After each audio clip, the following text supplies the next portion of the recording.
Okay, we're working with the same equation, 3x minus 5y equals 15. This is what we started with. A moment ago, we solved for the y-intercept by setting x to 0 and solving for y. We found the x-intercept by setting y to 0 and solving for x. Okay? We found that the point 0, -3 is the y-intercept. Let's find that. 0 is my x value, which means I'm not moving left to right because it's 0. -3 is my y value, so I'm going to go down 1, 2, 3. There's my y-intercept. Okay. X-intercept. X, y. What's my x value? It's 5. Positive 5 means I'm going right. 1, 2, 3, 4, 5. 0 for y means I'm not going up or down. Okay? So now,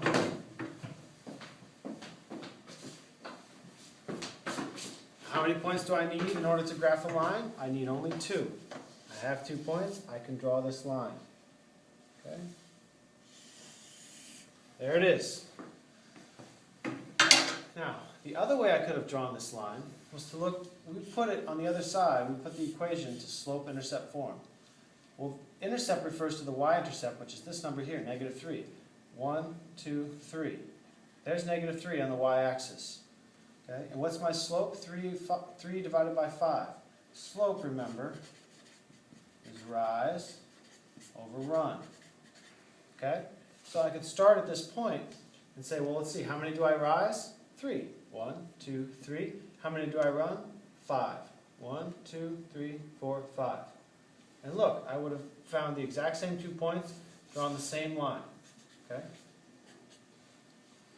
so that's how we graph this equation. Once we find the x-intercept, the y-intercept, we could also graph it once we know it in this form.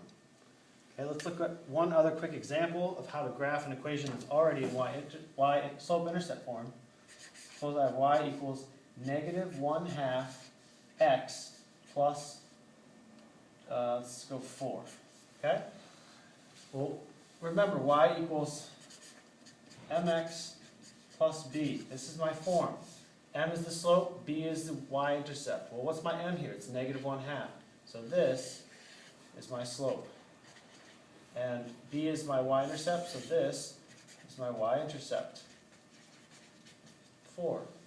Well, I can find this point. Y-intercept is the point where we cross the y-axis. What is it? It's 4. 1, 2, 3, 4. Right there. So that's one point I know. My slope is -1/2. Well, what do I do with that? Slope is rise over run. Okay? And if you have a negative, the negative applies to one of the numbers but not both. Okay? So I'm going to apply it to the rise. So I'm going to go down 1, so -1 over 2. 1, 2. That's a point on the graph. I can keep doing that indefinitely. Down 1 over 2. There's a point on the graph. Down 1 over 2. Another point. Okay? And all I really needed was 2 points, but I drew 4. And either way, now I can draw the graph of that line. Okay?